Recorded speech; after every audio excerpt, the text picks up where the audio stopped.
There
really is something so special about being out in the dark. Like, I'm very much a light and dark person in all aspects. Like, I feel like I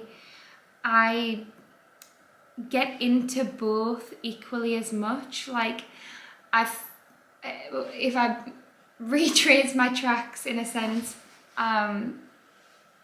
from before I had this year's experience of being enlightened, you know, being like truly how I'm supposed to be in my natural state, then the past feels very dark.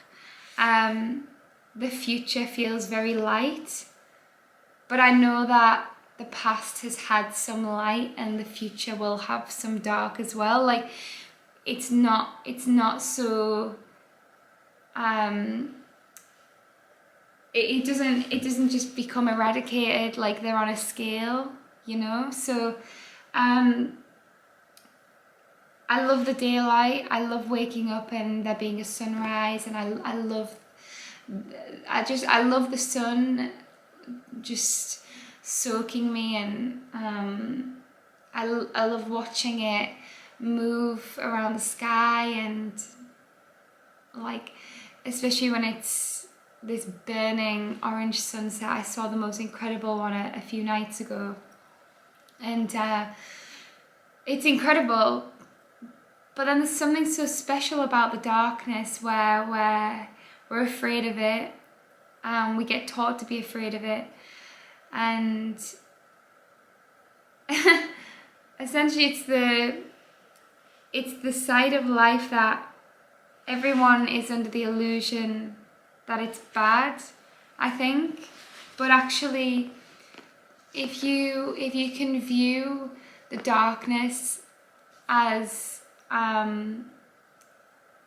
the becoming of the light, in the becoming of breaking free from the darkness, then the darkness actually becomes a very beautiful place to be sometimes.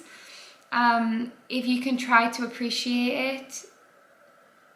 I know that sometimes when you're in it, it's very painful, and like, literally, when you're in complete pitch black darkness, you sometimes feel like there's just literally no way out. I know I had that experience earlier on in the year, and I could not be more grateful than I am right now. Like, me sitting here right now and talking about it, like, I don't know where I'm headed, and I try to stay neutral. And I don't know exactly what's in store for me, but I can feel this fire burning within that is telling me that, you know, I still got work to do. I'm not like completely free from the shadow like I thought I was.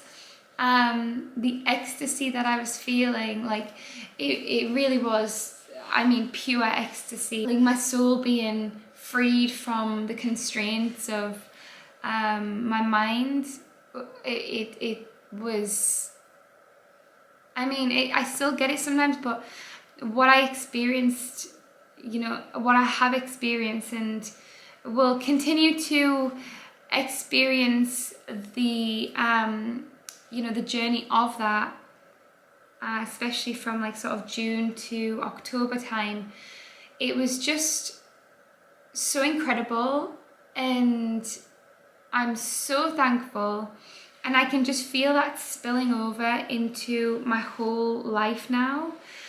I'm grateful for every single person that has been here for me, especially when I was like at my absolute lowest. People who let me just vent and just get everything out.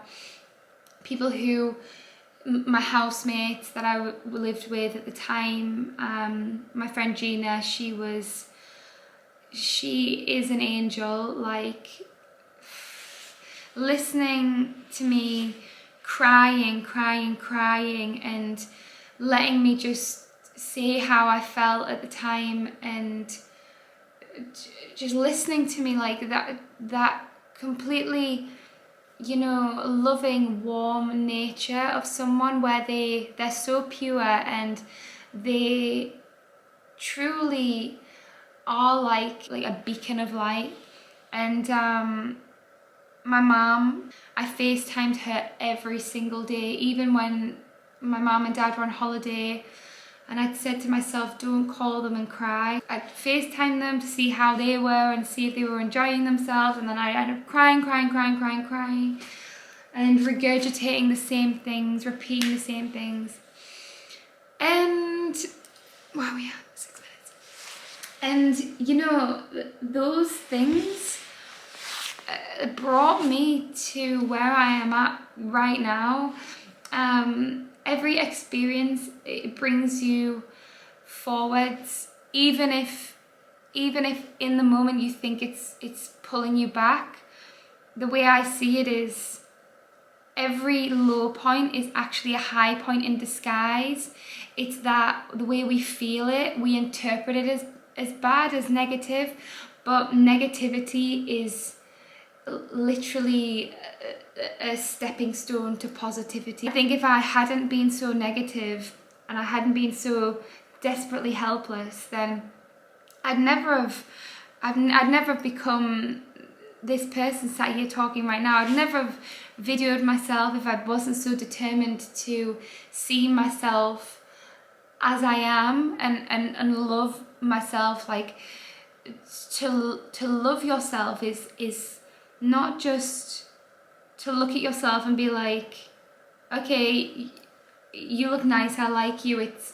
It's to literally turn around and look within and just be so honest with yourself about who you are and what you are, and releasing everything, a blank slate. Like, your life is nothingness, and nothingness is also everything. So when you bring it down to nothingness, it is literally then, it's an infinite space that you start from.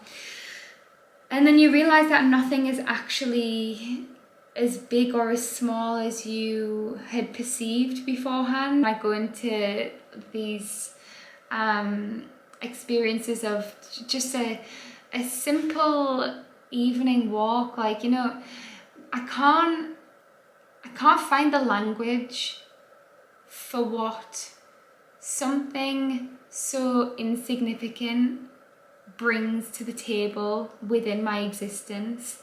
It's like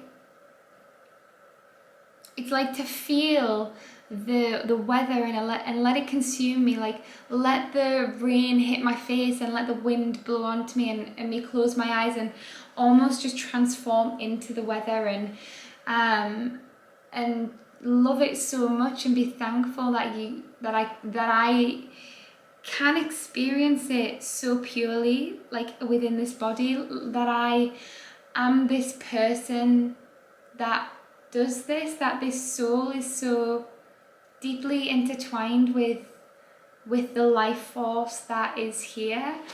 I truly am so grateful, like, to be able to sit here and tell you as well, and I don't know, like, I guess inspire people, but that's never my full intention. There's this deep longing and almost uncontrollable urge to want to describe and explain what I feel.